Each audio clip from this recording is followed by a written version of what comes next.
It's a podcast, it's a video, and more. Okay.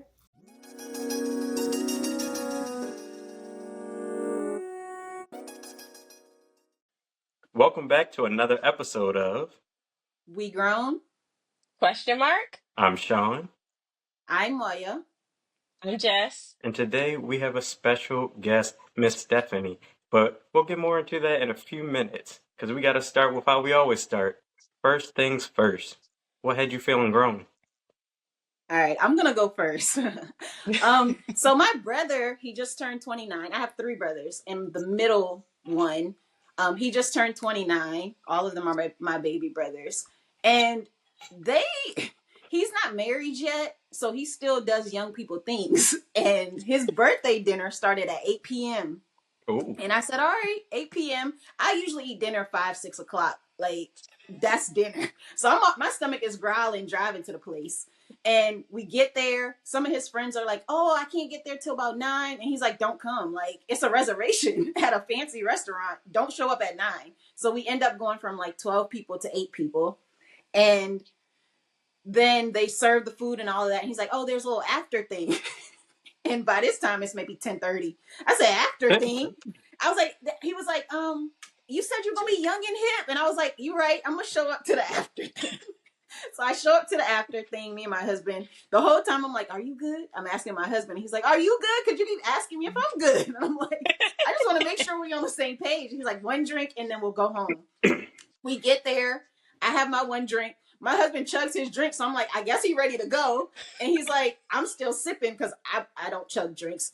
I'm not really a drinker like that. So I'm like, are you ready to go? Because I'm thinking, I'll throw this drink away and we can go. He's like, well, drink your drink. We said we were going to stay for one drink. So drink your drink. And so then my husband gets up and he goes and gets shots because now he's like, I'm a party guy now. Like, we in here. And so he gets shots for my brothers and for himself, and they do their little thing.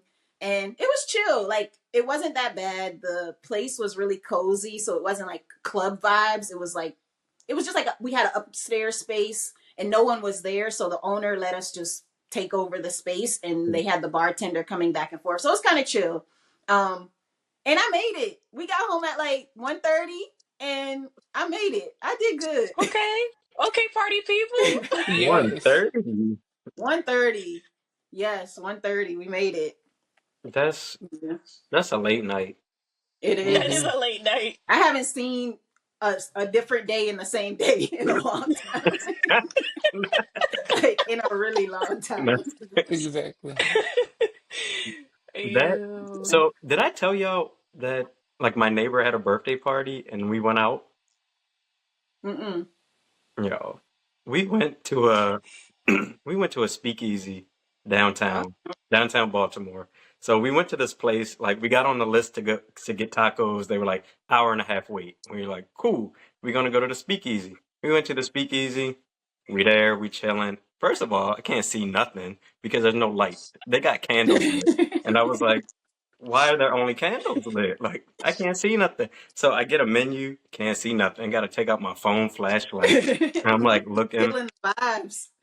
I couldn't read the menu. They like, what do you want to drink? I'm like, I can't see it. So exactly. So then finally get the drinks. We get all our drinks. We're sitting there. I got me an old fashioned because that's my drink of choice. I took a sip.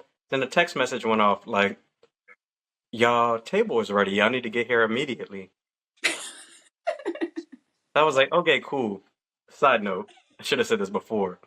I didn't eat since 12 o'clock. And we got there at like 8.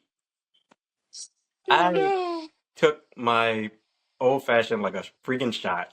And I just, we started walking there. I have never gotten drunker faster. Like, it was a block away. And I was walking and I was like, what is happening to my soul? We got to the restaurant and I'm just sitting there and I'm like, hype. I'm pumped. I'm just like, tacos, like, let's go. I'm having a blast. And they like, yeah, Ready for Sean, the we ain't tacos. seen this side of you in a while. And I'm like, yeah. I was like, y'all need to get me the daggone water. I was like, I can't believe. I was like, bring the tacos, bring the water.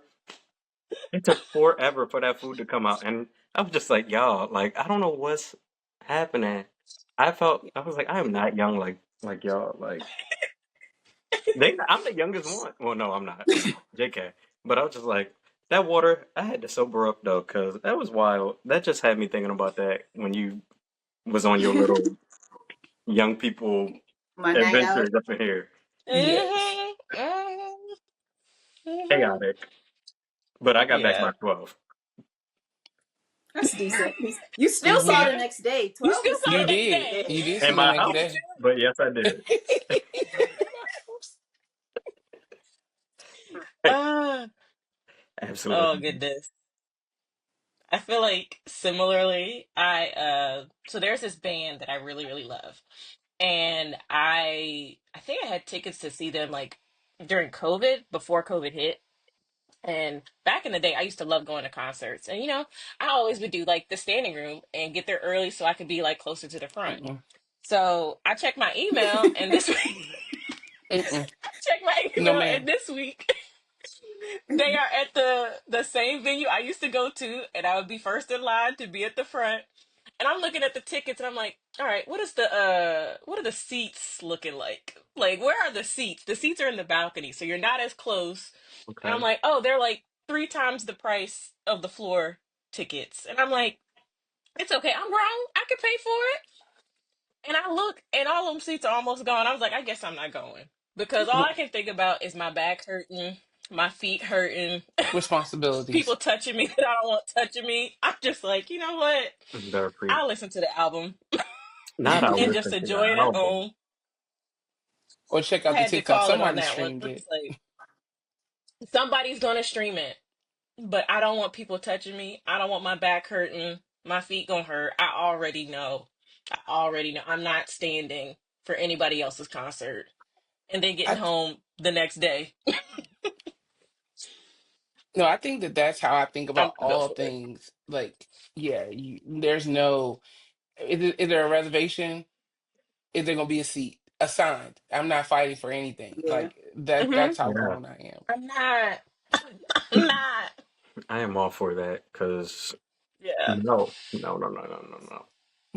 I can't. Yeah. Like while I may be grown enough to pay for the ticket, I'm too grown to be standing up for anybody. No. No more. Absolutely. No more. Um, I what's my had me feeling grown. So Stephanie, I work with I don't want to say kids, they young adults. Okay. Um, and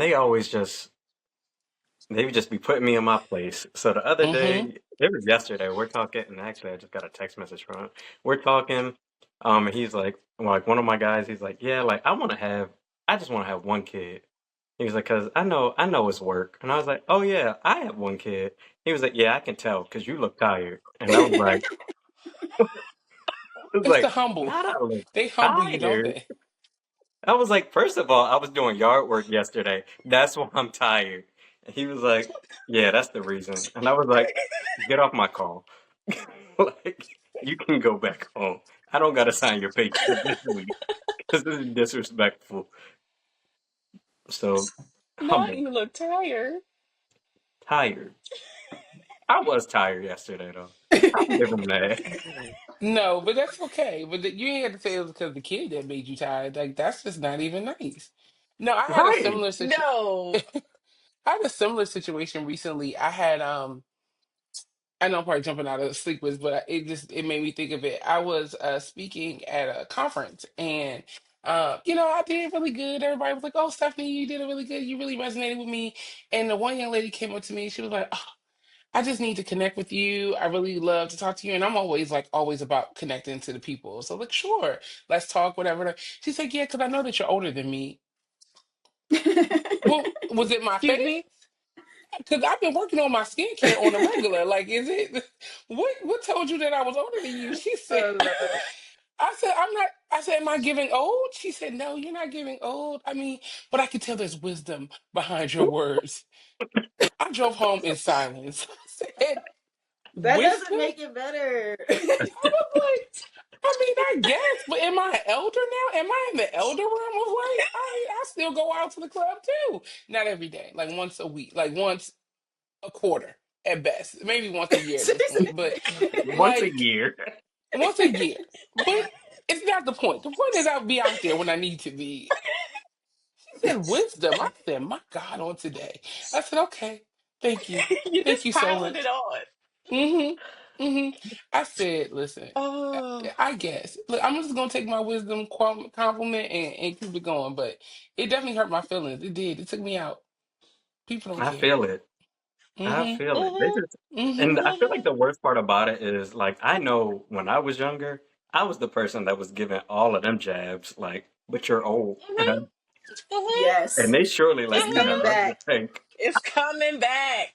It's Or coming or what is back. it? Or what is it? What did my niece tell me? Or there's like, oh, you were born in the 1900s. no, Mm-hmm. like, Not Stop. 08. Mm-hmm. Not Stop. 08. I mean, I'm in the like, latter part of the 1900s. Don't talk to me this way. why y'all so disrespectful to us? They're so disrespectful. The way that they lump They us are. and the grand and my grandparents in the same place is really disrespectful. They don't care. We That's are okay. not the same. We're We not might the as same. well be at this point. And listen, that's how they feel. That's how they talk to us, and that's how they feel. Mhm, That's Yeah. mhm, mhm. that's okay. Mm, I Wild, told I was tell crazy.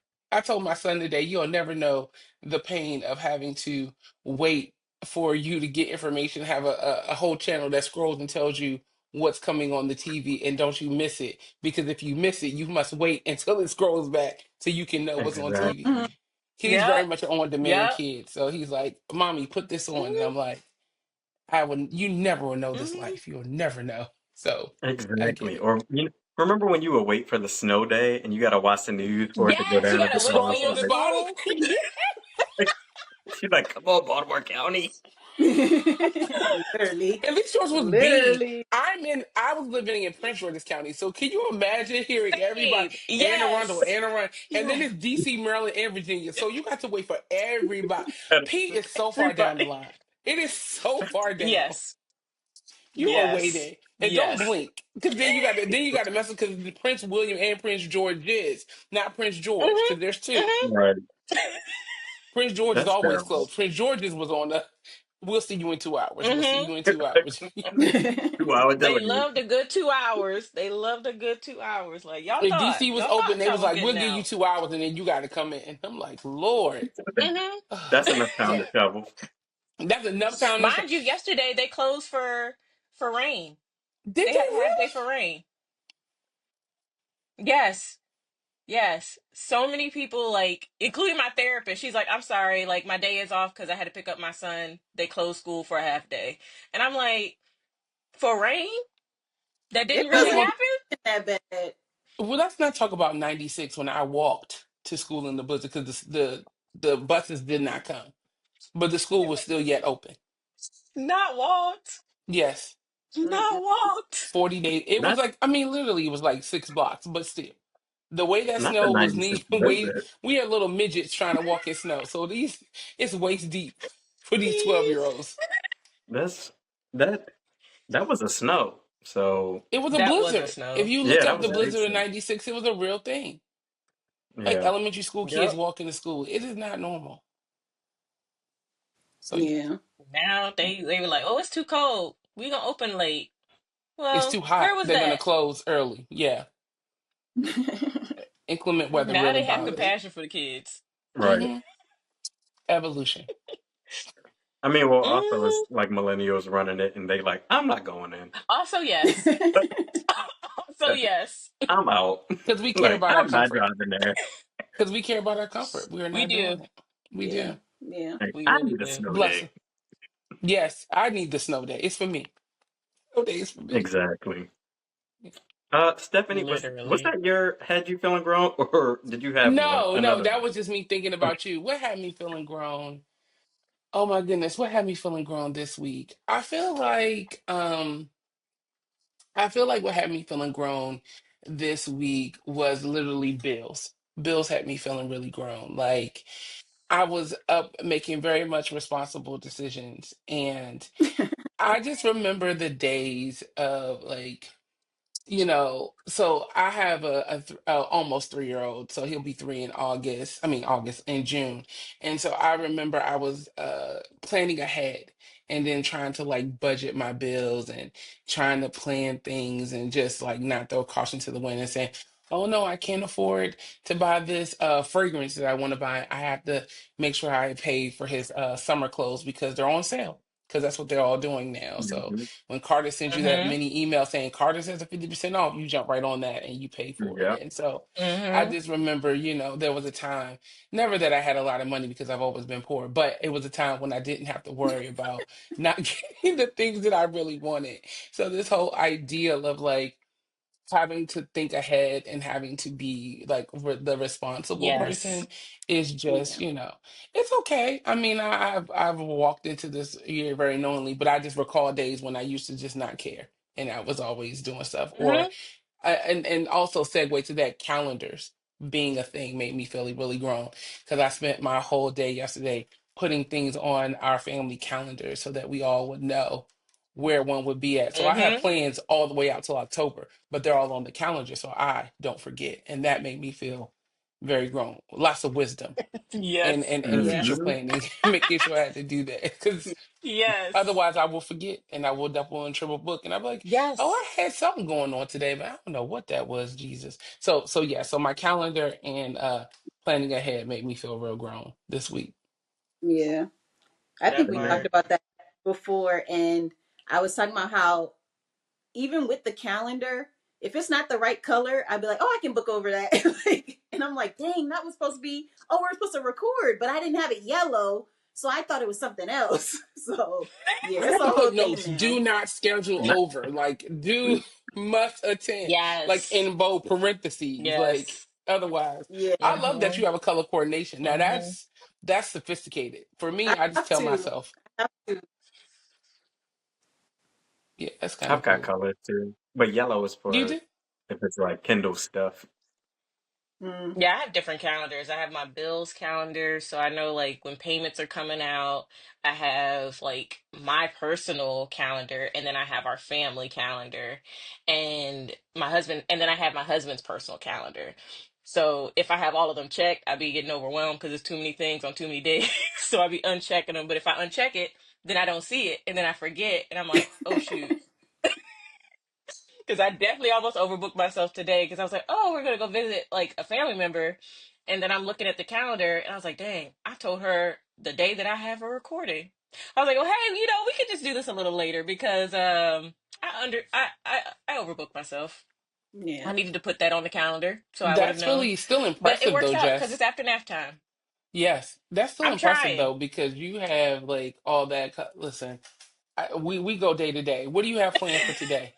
And, and then I put my stuff on the calendar so he can know that he needs to be ready to take over dad duty, and then I can go do what I need to do. That's how that works because his Oh calendar is yeah. crazy. Yeah. Oh yeah.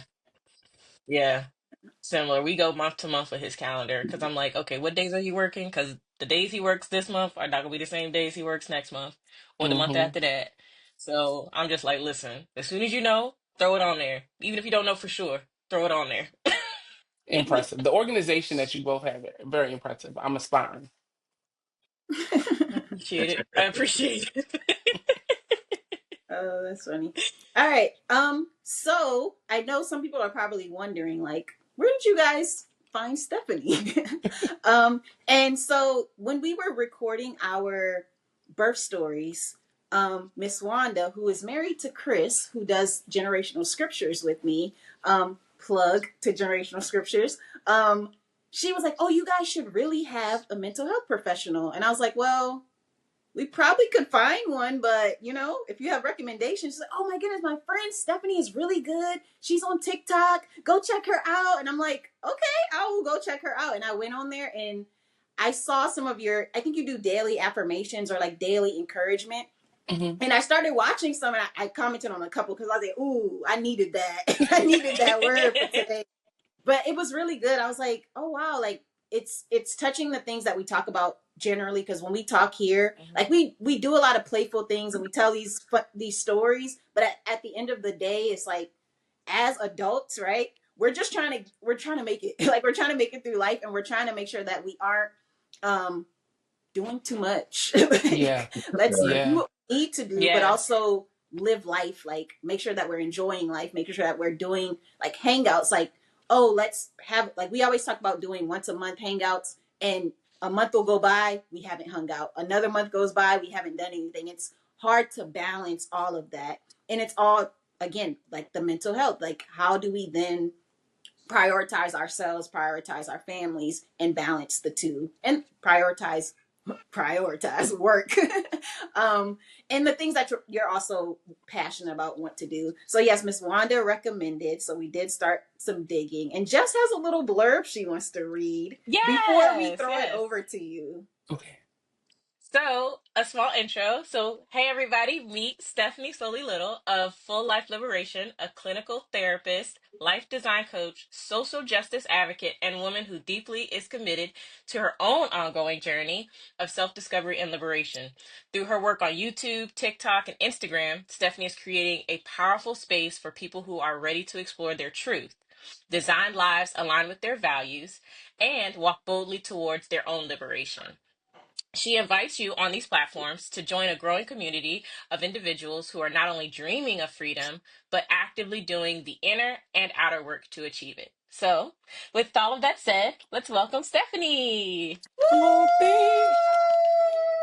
Woo! Listen, don't make me cry because I'm a big old crybaby. Did Wanda tell you that? Shout out to Wanda. So, She did so not. she, She did I'm not. a huge crybaby. But thank you. Like, oh, that was so nice. Too nice. But thank you so much.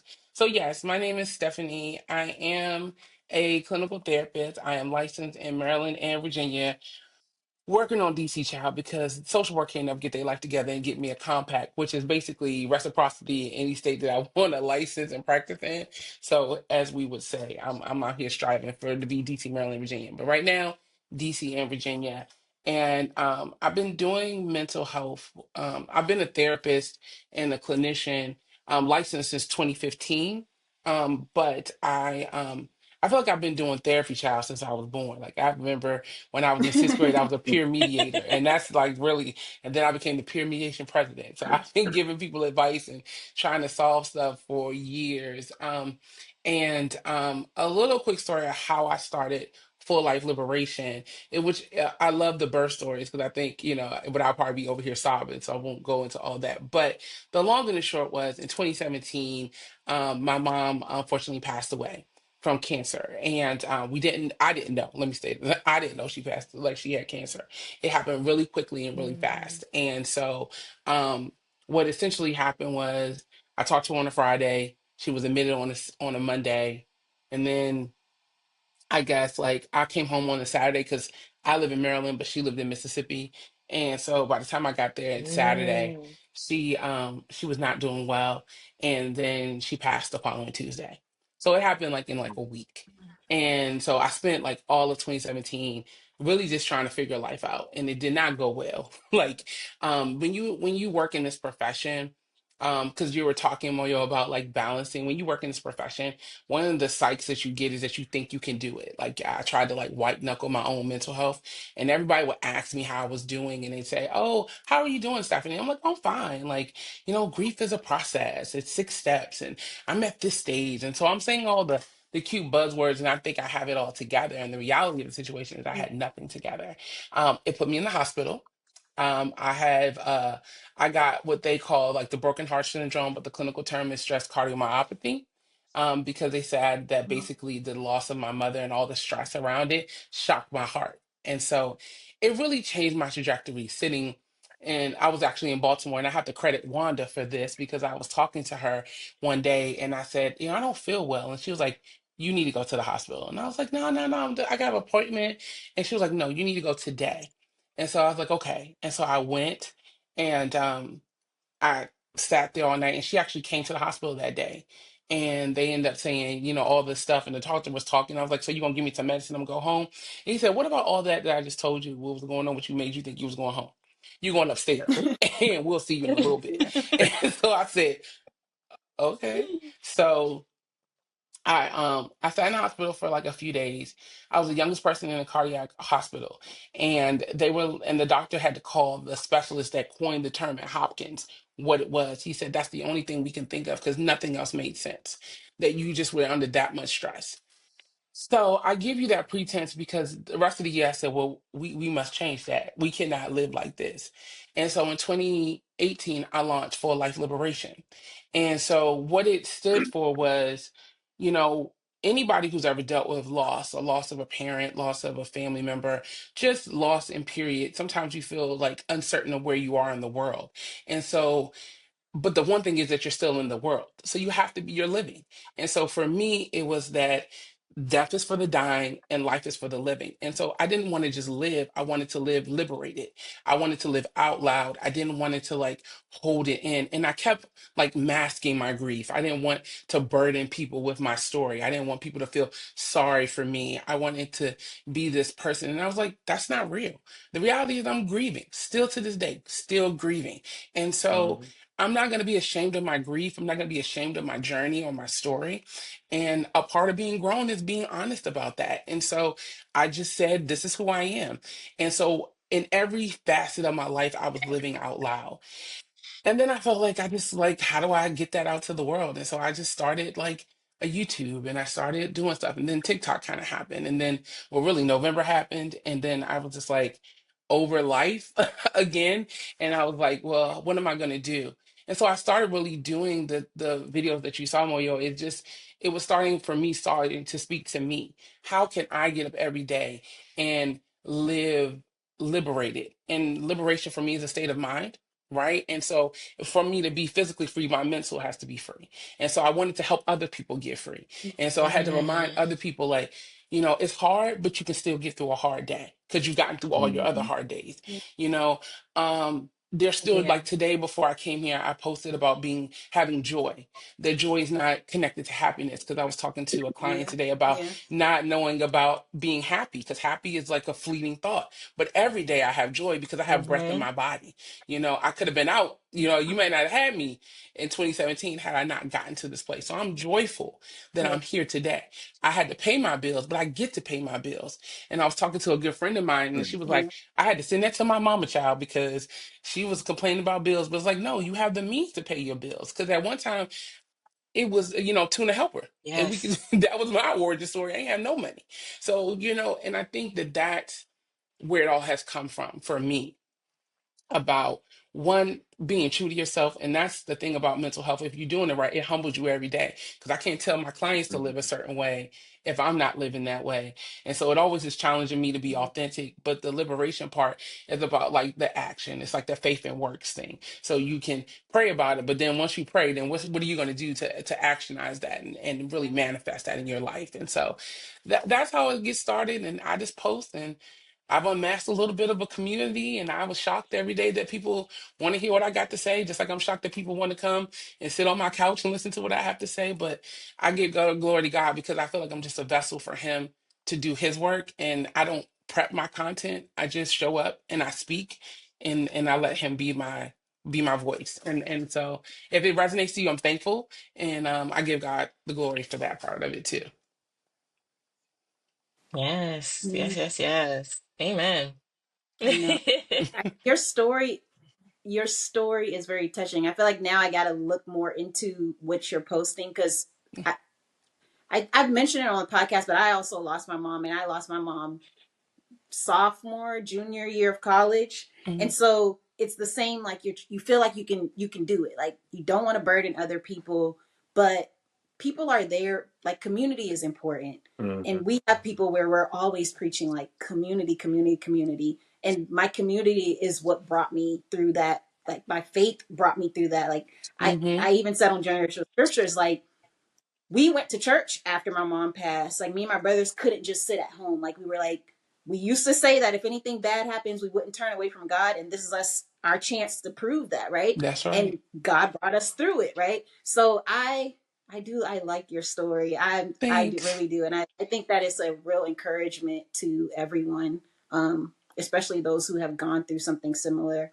And after this, after we stop recording, I have Yeah. something that I want to share, and I don't Okay. want to share it here because it's personal to someone else. Yeah. But yes, I do want to talk to you after this. Sure, absolutely. Um, And thank you for that. I think it's funny because I've never put it all together. It was really just its opening that like clued me to think like, how did you get here, Stephanie? And literally I never told it. I haven't even told my followers why I started doing this. I just started it, and I Mm. think that's it's challenging me to go back and tell my own community why I'm here and why I'm doing what I'm doing, because it's not, yes, I want to inspire people and I want to motivate people, but it really was like out of my own hopelessness and desperation of like, well, why am I here, God? Like, which, Yeah. Yeah. like, I could have been out too. Like, you could have just took me, and I did feel like that for a moment, you know. And I think that's just why your Mm. purpose for a greater calling and a greater, like, life, like, you know, the thing that I've learned, and especially in the work that I've done and that I do, is that all of my long suffering is not for me. Like, I don't, Lord, I don't want to be Job. Don't put me on that train at all. I don't want the Job. I don't know. But for my own portion of suffering that I've endured growing up, or my childhood being as crazy as it was, I used to think to myself as a kid, like God, you could like spread this out to somebody else. Why every time I turn around, I'm in some type of strife? Like, like share the wealth. Like somebody else can hold some of these burdens. But every time I meet Yeah. a client, it's the truth. Like, but every time I meet a client, like when I started to do actual therapy work with clients and I used to see them and I used to talk to them and I'd be like, oh my God, yes, I understand about your mom issues, not just because clinically I understand, but like, let me tell you how you get through this. And the key thing about working with Mm-hmm. our people, like our people, is that they don't want the clinical stuff. They don't care that you know all the psycho jargon. What they care about is, can you help me understand my way through? And a lot of times, Mm. you know, from a rigid perspective, ethically, you're not supposed to disclose. But I do strategically disclose for things when I know that I need to reach somebody in a different level. I'll give you a quick example, and I don't want to derail us, but I think I'm feeling led to tell you this. Like, I had a client who came to me and was very honest about the fact that she didn't have a strong faith base, and she just did not believe in God, or she was struggling in her faith. And one day I just testified to her. Like, and I'm not even going to say I mean, we were clinically in a session, but I really testified to her about kind of how I got to my religion and how I got to my faith and how it was not a direct path. And I didn't go to church every day, right? And my parents weren't like that. Like, my relationship with God is very much, He came in, pulled me out and said, you are mine, and we're going to walk this thing together. And I've grown in my religion and in my faith. But, you know, and she went from like saying, oh no, to like, girl, I'm going to church today and we doing a fast and this is what I'm doing. And that's how I know the work that I'm doing is not for me. That's how I know that I'm purposed to be here for something greater than me, right? Like, my grandmother, who will be Yeah. 100 this year, she used to make me pray at all the family functions. And I was like, well, we got a pastor over here. You closer to heaven than me. You the saint of the family. And, you know, I still cuss, grandma. You know what I'm saying? Like, like me and my mom over here struggling. Like, you sure you want me to do it? So, my grandma one day, she said, you know, you gonna be a pastor. And I said, Grandma, God ain't never called me to no pulpit. And if you ever see my grandmother, I have to send you a picture one day. She's like 4'9", the shortest person in the room. Very, very small voice. She said, very calmly, very, very much like she will. She said, well, not all pastors are in pulpits, and just walked away. Mm. Like, That's he's good. gonna gather my little bit of edges and just walk Yes. away like that. But I've carried that with me. She did. She's like, let me just tell you, and walk away. But I received that because I recognize that this is my ministry, right? If there was a way to say, Mhm. how am I doing my work, and am I doing my measure of good, this is what I would say it is. And I feel like God has called me to be on bigger stages, and I thought He was going to like tell me go around the world, but maybe my bigger stage is TikTok, maybe my bigger stage is social media, and I don't, you know, I'm not doing it because I'm not monetized for anything, but I do it because I think I have a message, and I feel led to share it, and so that's what I'm doing. Yeah. So yeah. Yeah. Yeah. I love that. I love that. I mean, it reminds me of a verse in Revelation that I always paraphrase of like, we overcome by the word of our testimony. And for me, like, I'm always of that mind of like, our our testimonies are not just for us. They're to help other people overcome. We collectively overcome by the word of our testimony. Like, my birth story actually helped another mom who went through the same thing. And then my husband Mm. shared my birth story with one of his patients, and that helped them make it through, their situation.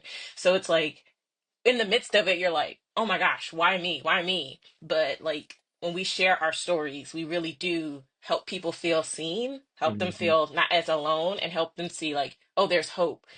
And like at this point, everybody needs hope because we Yeah. just don't know. We just don't know. Mm-hmm. Mm-hmm. Yeah. And I Yeah. think that's your requirement, But right? to Go get ahead. into our topics for today, yeah. No, no, you go ahead. No, no, I was just saying I think that's your requirement to tell your story. That's your requirement that you're Yes. not that if you have a testimony you're required to share it. That's all I was gonna say. That I think that you're not Yes. he's Oh not yeah, yeah. giving it to you for you just to hold for yourself. It's like your gifts. Your gifts are Mhm. not for you. Your Yeah. gifts are for the world. And whenever you withhold your gifts, then you block someone Yeah. else's blessing. You block someone else's breakthrough. Mm-hmm. That's all I was gonna say. Mm-hmm. I love Yeah. that. Yes, for sure. For sure.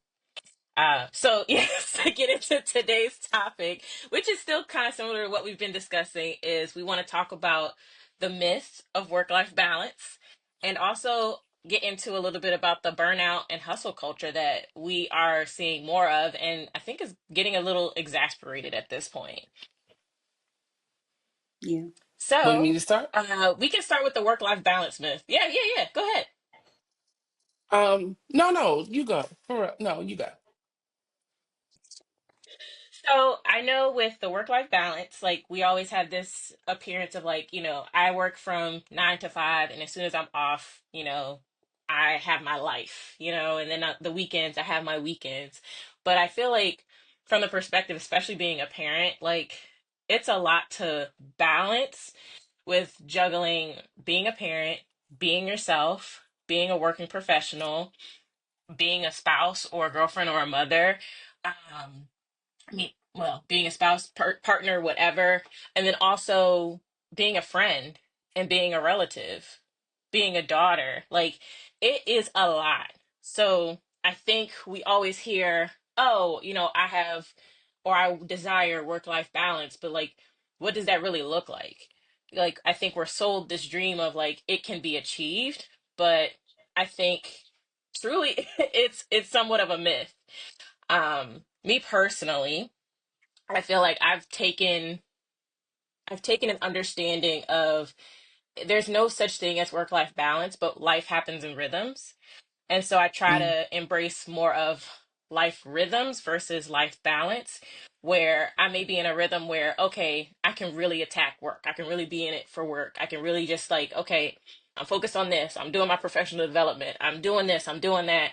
And then there's going to be times where I'm just like, listen, I'm just getting the job done and then I'm out because I need to be there for my friends. I need to be there for my family. I need to be more of a wife or I need to pour into myself. Like, I don't think there's always going to be like a set schedule or like routine of work life balance.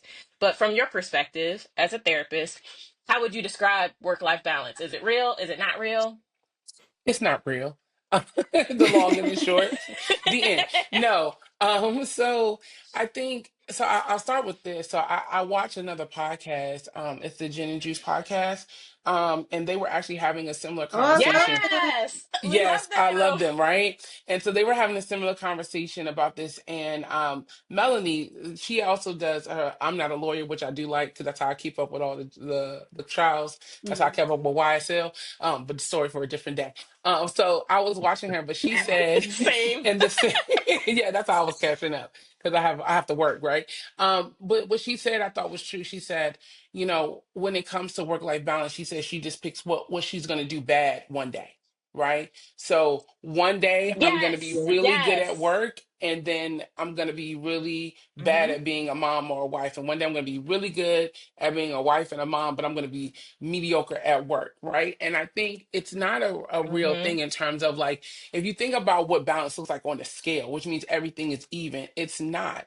And I think what we don't account for Hmm. from a mental health perspective is the mental labor that we endure. So if you're a parent, like if you were just working a normal 9 to 5, like before I became a mom, there was still no balance because one, the mental labor that you think about work, even when you're not at work, is a real thing. So like even on my post one day on Full Life Liberation, I told everyone it's Sunday, it's 2 o'clock. Do not think about tomorrow.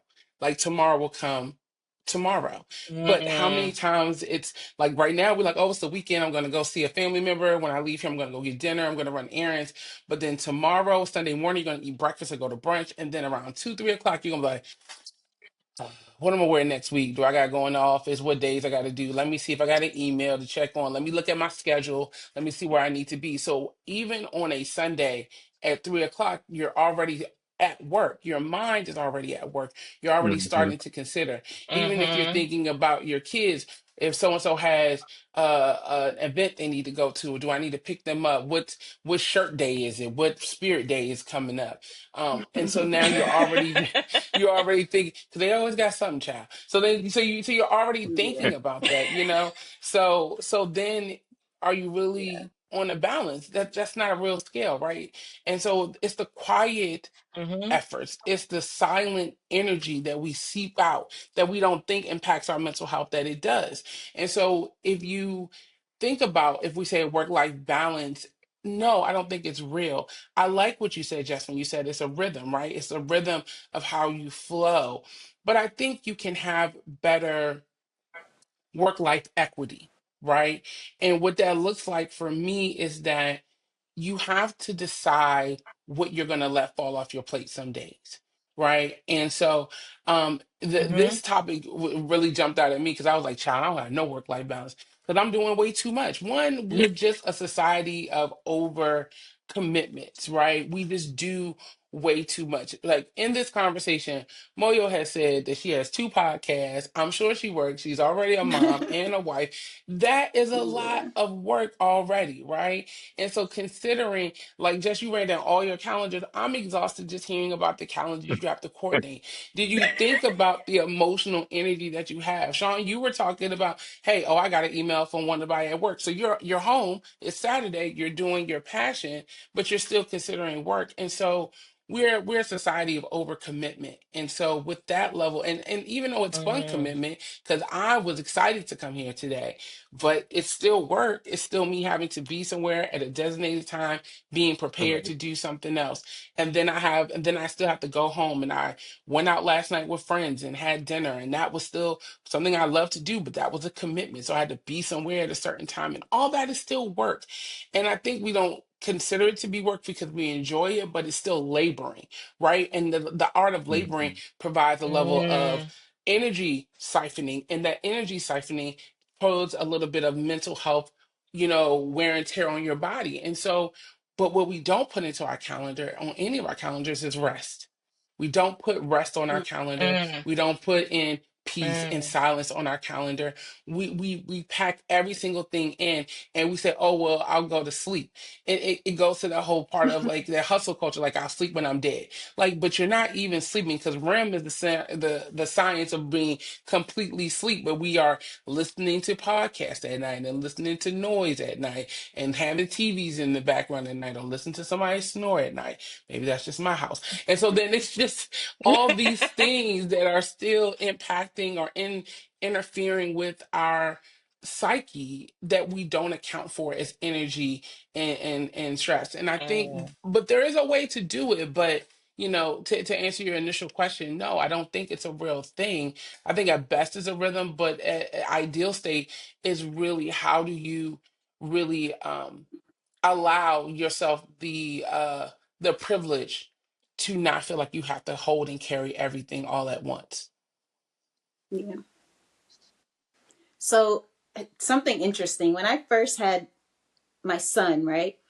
I thought I was balancing things and I had everything under control because I already have a kid. I know what I'm doing. Like it's another kid. It just flows right into everything. And then I would literally get sick, like clockwork. I would get sick every month. Every month I'm getting sick, and I'm like, I don't know what's wrong. Like, why do I keep getting sick? And I'm telling Jess, like, do I need to take some vitamins? Like, something is off. And eventually, it was like, girl, you're doing too much. You need to sit down. So I started doing where if I feel like I'm getting to that point, I lock myself in my room. I tell my husband I'm done. Like I'm checking out. I'm checking out and y'all leave me alone. Don't nobody knock on this door. Like just leave me be. Like I just need a reset. And those resets, I haven't been sick in a minute. And I'm like, it was just that. Like it was really just me doing too much, right? And Yeah. taking that time to rest, it's not scheduled. And I feel like that's probably my next step is put it on the calendar so that Yeah. I don't have to wait till I feel like I'm about Maxed to out. break before Right. I do it. Yes. Yeah. I think Yes. I think Yeah. that's great advice to schedule it. We schedule everything else. Why can't we schedule in, okay, from on this day, you take the kids and do whatever, and I get the house to myself? Because I also don't like the idea of having to pack up and go somewhere to rest. Like, I want to rest in my space, in my house. That's Like, right. Yeah. and That you pay for yeah, exactly. in this Good economy. money. Good Right. money in this Good economy. Hmm. money. That's right. Yes. Yes. Everything I hate So, everything within this economy. Yeah, no, but Moya, what you just said was really, really critical. I also think about, I want you to think about this the next time you feel, or your listeners to think about this. If you wait till you're very much at your capacity to do something, right? Think about it from this perspective. If you fill your tank up, right, in this economy halfway, is it less money you're spending? Right? Or do you wait till you're on E and you like, Lord Hmm. Jesus, if you can just get me to the Yeah. if you can just get me to the gas station before it runs out, then you're spending more, right? And sometimes you're Mhm. putting your car at detriment Hmm. by running it on E. And that's our body. yeah, Hmm. Yes, I can run to the very last part of myself, but am I more battered at the end? And also, how much more energy, how much more time will it take for me to get back to capacity to be who I want? And maybe instead of thinking about it as Hmm. resting, to just take something off, you're investing in giving yourself greater level of capacity, right? It's really yeah, just putting Hmm. something in your tank for later. And so it's that making an Hmm. investment. So that's why I say schedule it, because it's really your nourishing time. It's your hydration time. It is your feeding time. It's allowing yourself to expand your capacity to do it versus running on E and then having to replenish what's already depleted. And Mhm. eventually, which is what you were Hmm. seeing when you were getting yeah, sick, is eventually is that your body's just like, well, since I don't care that you're laying down, I'm still gonna let you feel it because you yeah, ran me ragged and I'm yeah, tired. And so I yeah, think it's about that yeah, The body keeps investment. score. Yes, your body 100% keeps score. It really, your body will tell you things about yourself that you won't, that you will let your mind tell you that you're not going to do. That's why I ask people when you talk about how you're feeling, and I'm a horrible candidate at this because I'm also in grad school, but that's neither here nor there. The thing I'm studying with when I talk about, because I'm studying stress, is that your body accounts for what you're holding in yourself more so than you're doing. So a lot of times when you're having chronic headaches, when you're having restless sleep, Mhm. when you are not able to focus, when you're not able to really concentrate, or when you're forgetting things more, that's your physiological body telling you that your neural system is out of whack. It's something wrong, you're off Mm. balance, and you need to do a reset. And Mhm. we what we do in this society is that we medicate ourselves. Oh, let me take this medicine, let me take these vitamins, let me take this Sudafed. That's right. Let me drink some coffee. Some of That's us great. smoke. I'm not here to judge nobody, but we do those things, right? Oh, I'm really exhausted. I need more sleep. I'm tired. Let me drink this coffee or espresso.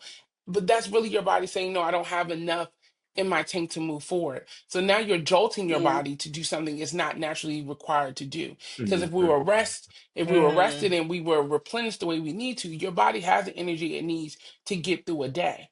But we do things to keep us going. And I ain't a coffee drinker, but Dr. Pepper has never been a adversary to me. So that's my, so that's how I do it.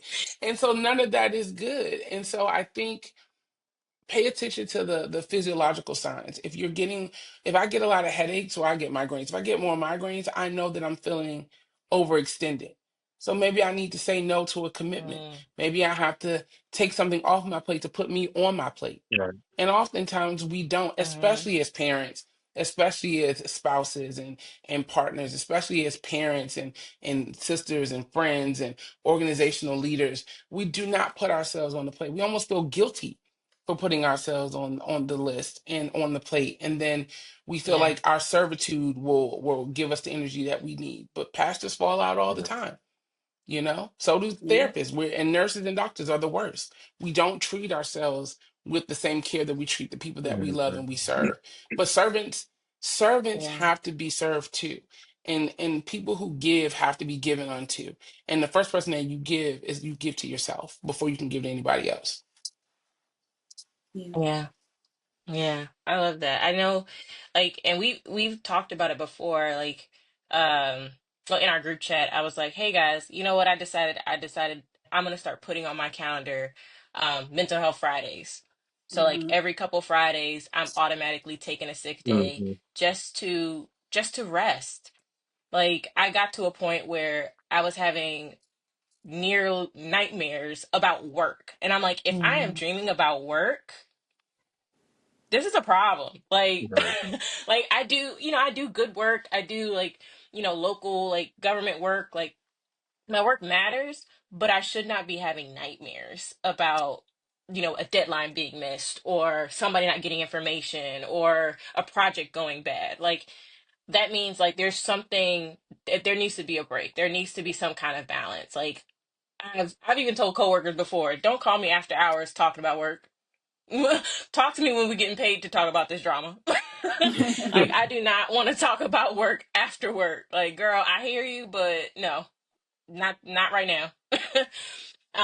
But yeah, I definitely think like just trying to find spaces for me to, like you said, Yeah. schedule that rest, I think is going to be helpful. And then I can always decide like, oh, I don't really want it on this day, or maybe I can move it to another day. Like, but if I have it on my calendar, especially my work calendar, I can plan, my work days, my work schedule, my workload around, hey, we're going to take rest on this day. So don't you schedule no meeting on this day. Mhm. Don't, set things up so that you have to do things or you can't have this day. Like really, really, really try to take that rest. And my next one falls on a day where I have childcare. My husband's not home because he's at work. So, I'm like, hey, I don't have to be a mom right now. I don't have to be a project manager. I don't have to be a wife. I can just be, Yeah. just Yeah. be. Yeah. And And I I think it's also I okay to think, not schedule stuff too. Like, yeah. I was gonna say that that was gonna be exactly where I was gonna go. Also, like little blocks, even in your work day. Like if your job is one mhm, of those places that want to like pack meetings on, put blocks in your day. I used to work in an Yeah. organization, and I felt like from the time you got there to the time you left, oh, can I put 15 minutes on your calendar? Can I? And I became a mhm, fierce protector of my calendar, even if it was just like me sitting around yes, and twiddling my thumbs in my desk for 30 minutes. It was still my time to like download what I've just received so I can be able to be contributory to the next meetings of thought process that I had to provide. But like that constant needing to mhm, do that, I think, the days are important, but also just every single day. Giving yourself a little investment goes a long way. It doesn't have to be long. It can be 30 yeah, minutes, but still putting yourself, mhm, prioritizing you is a way of creating that work life balance even at work, and having boundaries set, yeah, like something small as if you have an office, closing your door. If you need to work in silence, scheduling a room to work if you're in office working so you don't have to do that. Or, maybe stepping away and eating your lunch in your car. Like, yes, I enjoy my coworkers and I love talking to them, but maybe not today. Maybe I need these 30 minutes to watch a We Grown podcast, or maybe I want to take 30 minutes to lament and talk to God about what's bothering me. Maybe I need my lunch hour to just sit in mhm, silence and do something. Maybe I need 30 minutes because I'm grieving and I need to cry it out. Whatever it is, you need to build that into your day too, because that also is that work-life balance. Because sometimes I think yeah, people say, let me white knuckle Monday through Friday. And then when Friday comes, whoo, Mhm. I'm ready to go. And I always tell people like, mhm, if you mhm, follow me on Full Life Liberation, like I tell everybody, Thursday is my favorite holiday, my favorite day, because I'm looking forward to Friday. Because once we get to Friday, then my weekend has started. So I look forward to the day before, because I'm like, okay, I just gotta get through these couple hours, and then I get to have a weekend. But it also is that psyche of like, how do I trick myself to know that something good, I have something good to look forward to, I have some joy to come to, and I think that every day should be a day that you invest in yourself if you want to have more equity in your work-life Mhm. balance. And then some of that is to the point Yeah. where you say, don't call me about work after work because I don't want to hear it. That's a boundary that you're setting to enhance your work-life balance, right?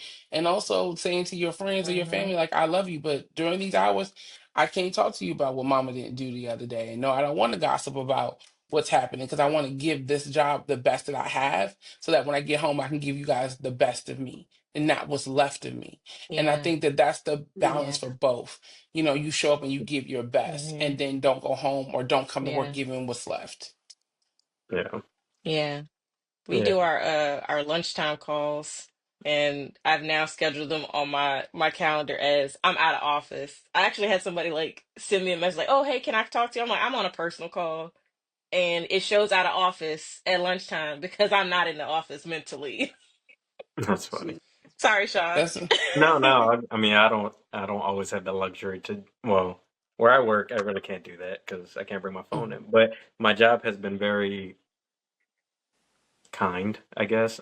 They try and make sure that we take care of ourselves. So like I get that's time good. to go to the gym, like part of my hours. So I get like 3 hours a week to go to the gym, which has been very useful, especially because we can like add it on to our stuff too. So then that's how I ended up being like kind of off like every other Friday, just because it's like, oh well, I have used my gym time and I might stay extra like 15 minutes every day, and that kind of gives me time to reset, which has been great. I mean, because even when we do our calls, I mean, there have been plenty of times where we are on a call and I'm like, all right, child, I'm gonna go because I'm gonna play this video game. Mhm. I Yeah. need this Mhm. moment. And they feel like, dang, Sean. I'm Mhm. like, bye. Like, I'm gonna get lost into nothing. Yeah. Whereas like, I'm gonna go because I'm gonna go take a nap real quick because Yeah. that, Mhm. yeah, I'm very, very quick to do that. But I also need to make sure that Mhm. I give John that time to do that as well because he's not as fortunate in that case with like work, so they don't give him, he doesn't get hours like that. So I need to make sure that he also is able to do that. So putting that on the calendar is Mhm. definitely one that we need to make sure we do. But Mhm. like at work, I am very quick to be like, you know what? I'm gonna just go walk around the hall real quick because I need to reset my brain. So it's like if you see me walking down this hall and I look like I'm lost, because I am, and I just need that moment. Like, Yeah. let me just be like, what are you doing? I have no clue, but I need this real Mhm. quick. So, Yeah. or like I do. This is the most random thing ever, but like I wash my dishes at work, and I go to the furthest kitchen possible, and it's like, why? It was like, because I just need the second. It's like there's one right here. I don't care about that one. I was like, and this one water hotter by 1 degree. And they'd be like, Sean, you ridiculous. I am, but that's what I'm gonna do just to take this quick second. I might invite Yeah. somebody. It's like, but if I don't invite you, don't come with me. But but it'd be like Invitation that. only. Yes, it It does. is. It is. Mhm. But that's I definitely um like everything that you have said. You guys, all of you guys have said, but doing the calendar is definitely one that we need to definitely implement more because we do put you put meetings on there, and I'm about to put a meeting with myself because why That's not? right. Yeah. Yeah. Mhm. Yeah. Yeah. Yeah. I think all of this falls into that hustle culture because that was another topic we wanted to talk about today. And we've already kind Yeah. of discussed how much each of us does on a day-to-day basis. Right. And there's this idea that even your passions have to be a stream of income, and everything you Mhm. do you need to find a way to make money out of it. And it's very stressful because sometimes you just want to do something because I like to do it. Like I don't want to monetize everything I do. I might just like coming on the internet and talking for a little bit, and then Right. I'm not gonna post any reels because I'm not getting paid for this, and I don't want to get paid for it. Like it becomes like everything becomes a job when we can't even fully enjoy anything without it being like, well, why aren't y'all doing this? Why don't y'all watch these videos and comment here and do this and do that? And now the thing that we thought was just a fun thing that we do and maybe just an archive for ourselves and our families is now, well, why aren't you doing this? Why aren't you doing that? Why aren't you doing like it just becomes so much. Yeah. So I would love to hear what your thoughts are about hustle culture. Like, how did we get here, and where do you see it kind of going? Like, do you think we're gonna eventually fall off this wagon, or is this something that's gonna be just a thing moving forward? Yeah, I think we got it from my daddy. Like, I'm joking, but I'm being for serious. Like, I think that whole hustle culture, especially in our community, comes from this notion of we just don't want to be broke, right? We grew up in poverty, or we grew up in lack, and Hmm. we want to have more, and Hmm. so we bought into this capitalistic idea that if you just work hard enough and you do enough and you sacrifice enough, then the reward will come, right? And I think um I have Mm-hmm. a very strong opinion on this, and so I give that bias when I say what I'm about to say. I feel like one of the things, especially in this society, is that we're a capitalistic culture, right? And capitalism is the overarching construct that Hmm. we have bought into that really divides. I mean, globally, the have and the have-nots. And what they have sold everyone who are the have-nots is that if you just work hard enough, pull yourself up by your bootstraps, do the things that needs to be done. Therefore, you can also be like me and become rich, right? When the reality is the game is rigged and it's never meant for us to ever get there. But it is meant for us to work ourselves into death Hmm. in order to make Mm-hmm. other people rich, right? And so then we bought into the fact of entrepreneurship, which, I'm an entrepreneur. This is an entrepreneur venture for you all. And that's nothing wrong with that. But that also comes with the notion that those people who are successful in entrepreneurship never got a leg up, never got a handout, never got a government subsidy, welfare. And they have, right? They all have been assisted or guided by the system that has made them exponentially rich. And then on that one off or, some off chance, you become a content creator or something like that and you become rich and famous, that's great, but that's still a grind. I was listening to an influencer one day who was vocally hoarse, talking about she was doing a voiceover, but she had to do she had a brand deal and she needed to get her content out by a certain time, because if you know anything about sponsorships, if you don't do a contract by a certain time, they can take the money back, right? Or they won't pay you. So Mm-hmm. it's 2 o'clock in the morning. She's doing her voiceover. It was good content, but what stuck out to me was like, you're doing this at 2 in the morning. I ain't doing nothing at 2 in the morning Yeah, but preach. rolling over and grabbing my pillow tighter. You understand? Or kicking my foot in and out the sheets, because it's always a battle for me. Am I hot or am I cold? It's an all day thing. But that's all I want to do at 2 in the morning, right? But the hustle culture of that is I want to be free, but then you still work yourself into a entrepreneur slavery. And so I think what it is that I think Mm. hustle culture is just another, to me, serve is like another slavery. Work is slavery to me. I think that if you are doing something, it should be working towards your liberation. And it should be allowing you to be free in some way, shape, or form. And if you're not able to be free, then what is it that we're doing, right? I think ultimately, if you're not able to get yourself to that place, it's hard. It's hard to see yourself free. Mm-hmm. I don't know if hustle culture Hmm. will go away, but I do think there's a reckoning on what hustle culture should be. I think people are starting to realize that money is not the end all of be all, because a lot of us are making more money than our parents would ever phantom, and we're still broke. A lot of us have done a lot of things and we're still not able to essentially get to the place that we want to be in life. So what does that really mean? That really means that, like, it's despite what we've done, we still are not achieving this dream of freedom. And so now it becomes, what can I do to make enough money to be comfortable to my level?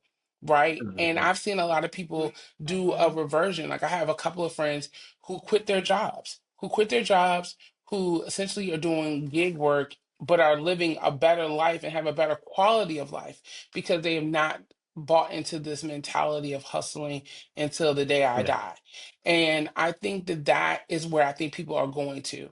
Um, I think we also know that there will be no retirement for a lot of us, right? And so people are taking their retirements now. I've heard a lot of people do more things like gap years in life, and like they're like, I'm just going to stop working and then I'll come back to the workforce in a couple of years, but I'm going to travel the world for a year. I'm going to take a Yeah. sabbatical. And I don't disagree with any of those things. I think you can still have passion. You can still, post something if it's something you like to do. I think though, when you become enslaved to anything, it becomes your master. And so you have to be careful Hmm. about what you give your time, effort, and attention to, and not everything is worth or deserves your full everything. You have to be willing to sacrifice something, and understanding, if you're thinking about it from a religious or biblical sense, who your source is. If God is your source, right, if that's what we believe, then he will provide, and I don't have to give everything Mhm. to my job or my business in order to survive. I might not be able to Hmm. buy the latest Chanel bag, but I can put food on my table and I have a roof over my head, and that's still me living a rich, luxurious life. If I can do one vacation to, I don't know, Massanutten, that's great. I don't have to go to Bali every year in order to be successful, just to have a Right. video. Who are we keeping up with? And I think Hmm. that consumerism Hmm. and that consumptionism that we have really enslaved ourselves to has us competing with phantom ghosts that don't exist. Yes, it would be nice, but I also Hmm. would like to have land and generational wealth for my son and be able to not have to work if I don't want to work. And that to me feels a lot more rich and has more Yeah. value than having to work all day. So that's what I think. Yeah, I think that social media has just really boosted everything. I mean, because hustle culture was there before. Like, it is definitely a thing that has existed with our parents, their parents, and everything. But now that people, I Hmm. mean, people post all day long, just like, this is what I'm doing to get money. This is yada yada yada. But then sometimes, like me personally, like I see it on Facebook, I see it on Instagram, and I'm like, that's what you want to do though? Like, is like, are Hmm. we looking at this the same way? Because you like, yeah, look at me. Like I'm grinding 24/7. Like I ain't sleeping 3 days, and I'm like, that's wild. Cause I was like, But cause sleep I'm is gonna get life. used to the hours. Yeah, Cause sleep is life. Yes. Yeah. right, it was like, Yes. dang, you can't Yes. But even you have take to know that that's naps. an yeah, but that's also a construct, right? To me, social media is still a thing. How many Yeah. people do we like? It's nothing like a dark. You ever see people do the wake up, get ready with me? And I'm thinking to my, and at first, like when I was just Hmm. watching, when I was consuming it to consume, I was like, okay, but now that I do more content creation, I'm like, okay, so you had to wake up. You had to set up the camera. You had to wash your face before, because ain't nobody looking that good when they first wake up in the morning, crusting nothing in the eyes. Hmm. Then you had to lay yourself back in the bed to so you could flip the covers off, to turn the light on, to say get ready with me. And to me, that's a lot of work to tell people to give the Yes. illusion that Right, you're getting ready and I'm with me, right? When the Yes. reality, I've been ready. Yes. You right. understand what I'm But how? saying? I think about that all the time. Cause when people do those videos, like I don't know what it is about me, but when I wake up and like I gotta go to the bathroom, I walk into the wall nearly every morning, and I'm like, how are y'all not doing this? And I'm like, can't be me. Because it's not Yeah. real. And that's the Yeah. point of it, right? It's It's not. like we romanticizing. Like I told this to a friend of mine yesterday. I said, you can't romanticize a life that you've never lived. Like this is not real life. It Mm. is crafted, curated life to give you an illusion of what life could be, right? But the reality situation is we all run into the wall in the morning. We all stubbing our toes at the end of the bed. We all Exactly. like my bonnet is always gonna be crooked when I wake up in the morning. Like it's never Yeah. gonna be the way you want it to look Yes. like. It's always gonna be crooked. Like hands down. Listen, my hair gonna be lopsided. Like I'm like, I how did y'all do skincare that this. staying on? That's right. Nobody's do rag is staying on. That's like let's be real about it, right? Yes. And so while I appreciate the content, and I'm a type of person where whatever you present to me, I receive it. And maybe that comes from my profession. Like I don't have to be oriented to the reality. Right. But when I think about the reality in the sense of the hustle culture is sometimes we just need to be real Hmm. about what life really is. And I do Yeah. like typically 1 minute videos. Like my videos really rarely go beyond 5 minutes, right? But the number of takes I take sometimes because I got a frog in my throat, because I saw like my nose wasn't looking like, together, or, somebody rolled by, or like there are things that go in, like what you see may seem like I just propped it up and went for it, but I might have took a couple takes because I'm just like, No, I don't Right. like the way that sounds. Or maybe I was not having all my thoughts together, so I wanted to sync my words so I could get into the minute, so it doesn't feel like I'm rushed, even though I prepared myself not to feel rushed. I say all that to say, like, Hmm. that's still a work, but that's what I'm passionate about. I'm passionate about somebody getting my message and really understanding it and recognizing that my consumer base doesn't like to listen to things more than like 5 minutes. That's fine. I do plan to do longer form content. I do plan to do more work that way, but I also think that that's something that I want to do. And if it unmasks me being um monetized, if it allows me the opportunity to be able to be successful in this realm, if I can springboard this into my real career and I can motivate people and get paid to do that work, that's God's blessing, right? But I am not living my Yeah. life to do that. And I think that what you see is people start out with their passions, right, Moyo? They start out being a passion, and then what they end up doing is essentially is becoming enslaved to it, and then they sell themselves to that work. Mm. I used to want to be a politician in my Mm. in my life. I really wanted to go. I love politics, and I wanted to be that legislator and do those things. But I had to say to myself, what do I have to sell to become in this seat? What would I have to give up to run for Mhm. office? And that feeling feels so icky to me that I'm just like, yeah, I don't know if I could do that kind of work. Yeah. But that's the Right. same kind of thing. If ever I started to do this work and full life preparation became this thing where I had to push, a water for you to buy and try to like also motivate you on top of drinking the water, like, girl, you can make it. Just keep, just don't be dehydrated. And why are you not being dehydrated? Drink this water. Like, Lord, I ain't gonna be able to do it. That just ain't that ain't gonna be my life, It's just not like this.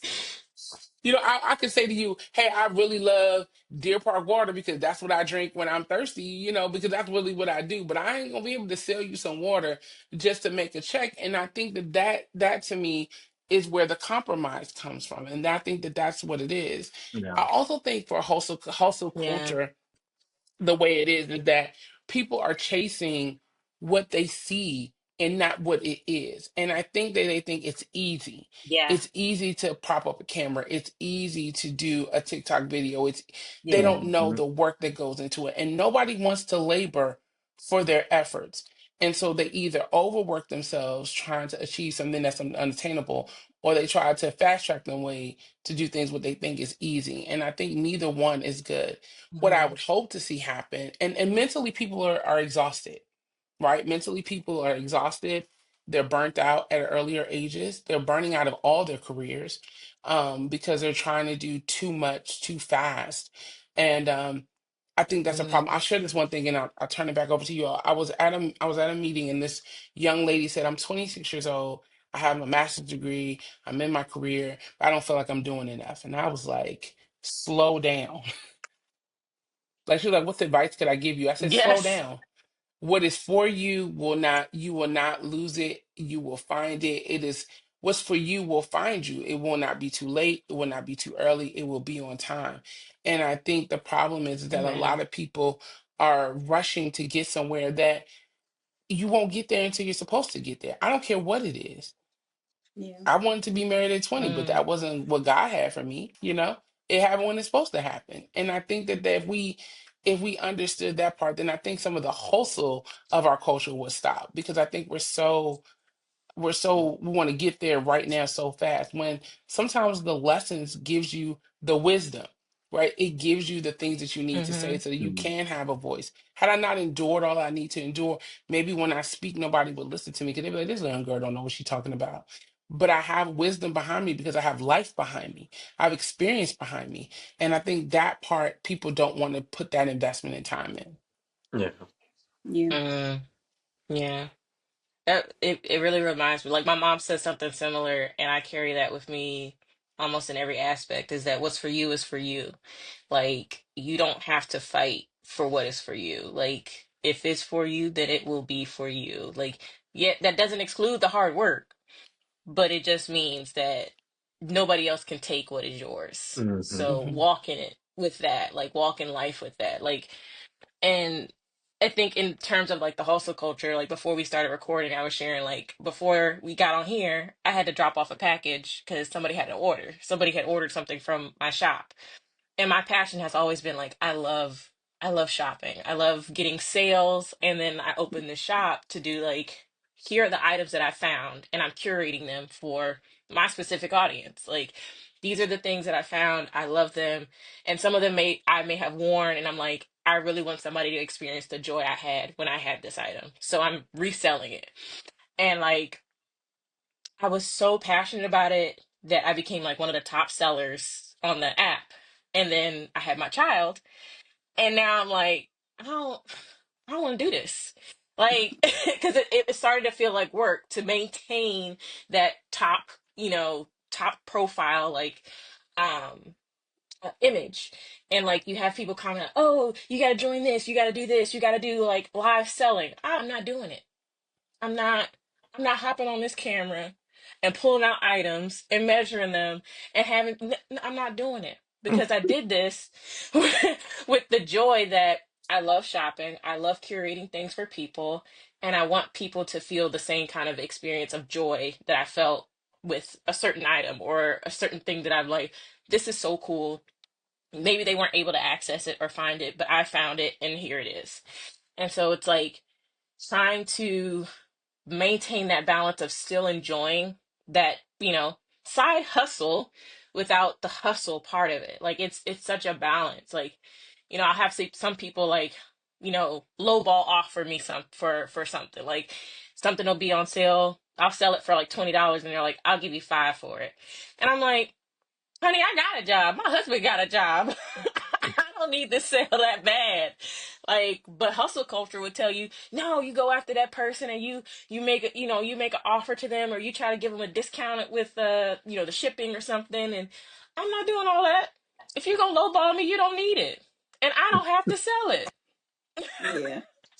Yeah, so it's definitely like I feel like things want me to do more. But if I'm not in that season of like, I'm gonna be all in on, this business, then I don't have to be. Like, this is something I found fun. This is something I do on top of everything else I'm doing, and I'm not gonna force it. I'm just not like, and I tell people all the time, there's no such thing as an ethical billionaire. Like, and I don't want to be a person that is profiting off of selling myself, selling my soul, or taking advantage of other people. So if what I'm doing gets me a little extra pocket change, great. But it doesn't have to be at the disadvantage of other people. Yeah. No, no, I agree with I, that 100%. I also think another way to avoid a lot of the burnout of hustle culture, if you are an entrepreneur, because I definitely, believe in being an entrepreneur and I love it, is that not everything has to be done by your hand, right? Build a team, Yeah. build a community, right? And like there are Mm-hmm. things that I do well, and there are things that people on my team can do well. And I think that Mhm. Mm-hmm. like people will believe in what you have going on, or you can co-labor with somebody if you have a business. Like for an example, you guys have a podcast.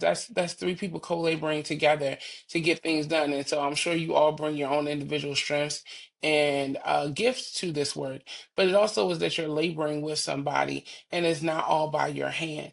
I think some part of hustle culture is I got it out the mud. Well, we're a community-based Mm-hmm. people. And so we need one another not only to invest in what we're doing and support what we're doing, but also to help us imagine what we're doing. Because I'm smart, but I'm not as smart as my partner is. They might bring something to the table that I don't think about. And so we need Mhm. those people to come in and say, well, we could do it, but what if we expand it this way? Or what if we try this? Or what if we do that? Or even with, you were like, hey, someone else gave us a recommendation to bring somebody on. So that's still allowing your community to help you grow what you want to have done. And I think that also is the thing. I think also from a perspective of where I would say is that we as a people are a collective, but we have bought into the individualism of our society. Mm. And I don't Yes. think that and I think that's also another underpinning of hustle culture, that we really feel like I have to do it alone when we are always Mhm. stronger together. Where are the days where, this is when the young folks gonna really call me, oh, where was the days when you used to go to Miss Susie house and get some sugar from her, and if you gave her some sugar, should you give her some of your bread, or she come over and get a couple of eggs? Not in this economy because Right. eggs is $10,000, but in the old economy, you ain't mind sharing none of your eggs, right? And you Right. would share your eggs, but then she would give you some oil and y'all would make it happen. Or she might have some meat, but you got some sides, and y'all both feed y'all kids off of what y'all both have. It's that stronger Mm, together mentality. And we could do that Yeah. with business, right? If I know that I have a friend who's working in this area, why can't I support her, without expecting something out of it, but want to see her there? Because she might also give me an opportunity to be platformed in another way. But that collectivism, I think, is what will also be the death of hustle culture, that we realize that we need to work together, and yes. I and your business can help my business, and we can grow our businesses together. And I think that is the area where we could go. um I don't foresee a life like we'll be extinct as a people and as a society and as a culture if we do not go back and really hone in on the things that made us a force to be reckoned with as a people anyway. And we still do it. We just don't acknowledge it. It's the soft things that we do. It's that when you get in the room with your people and you don't gotta say nothing, but y'all give each other the look and you already know what it is. Or it is, Yeah. oh, I Right. know somebody that's good for this. Let me give her the plug and tell her, no, you need to go to this person. She good, but I got somebody a little bit better. Or it's the hanging out and making sure you continue to patronize that one person that's doing the things that you need to do, even if it may be a little bit more expensive going through them. Like I have a friend who's excellent at making t-shirts and stuff like that. I go to her to get my t-shirts, even though Teespring could probably give it to me for a little bit cheaper. But I know where it's Mhm. coming from and I know who I'm helping. And I'd rather give it to her than I would to somebody, to a corporation that wouldn't care if I paid or not. And I think that Hmm. that's the point of it all, right? And so I think that also can help with your hustle culture mentality. It's about collaboration. If we get to more collaboration versus competition, because the only person you Hmm. really are competing with is yourself. Nobody can outdo you. And if you don't want to be the one that's measuring the things, but you still want to get the thing now, see if somebody is interested in learning about that business and work with them and bring them in, and they can do that work, and you can still be a wife and a mom, but you can still get the business out there and you can get the sales going. I just think we have to be innovative Yeah. in how we do things. And I Yeah. think people who are finding success and longevity in their success, because you can always hit a star once, but if you Yeah. want to keep hitting that star, is that you got to be strategic in how you use your time, effort, and energy. And that goes back to that balance, right? Because it's about, Hmm. um, I remember I met Elijah Cummings years ago at a fair I was working. I was just like a kid that was just working this fair because I was told to. And he was older at the time. And he said, it was for veterans, and came in and he was like, this is a really good effort. But he was a little bit disappointed because there wasn't a lot of people that came from the community.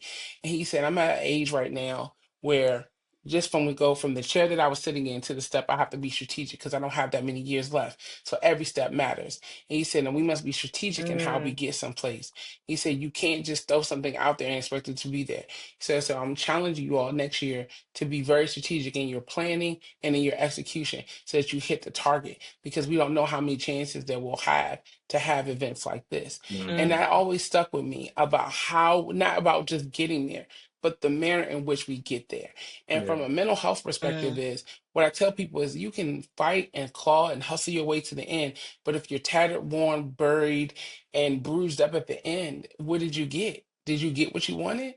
Because at the end, you don't have anybody, and if you leave everybody behind or you're cruel to the people that you love, then who's celebrating with you? So it matters how you get there, not just getting there.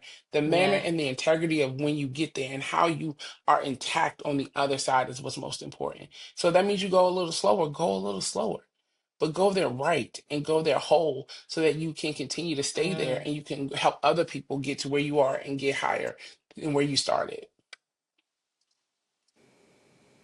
I love Yeah. that. I Mm. love that. Going as a community. Yeah.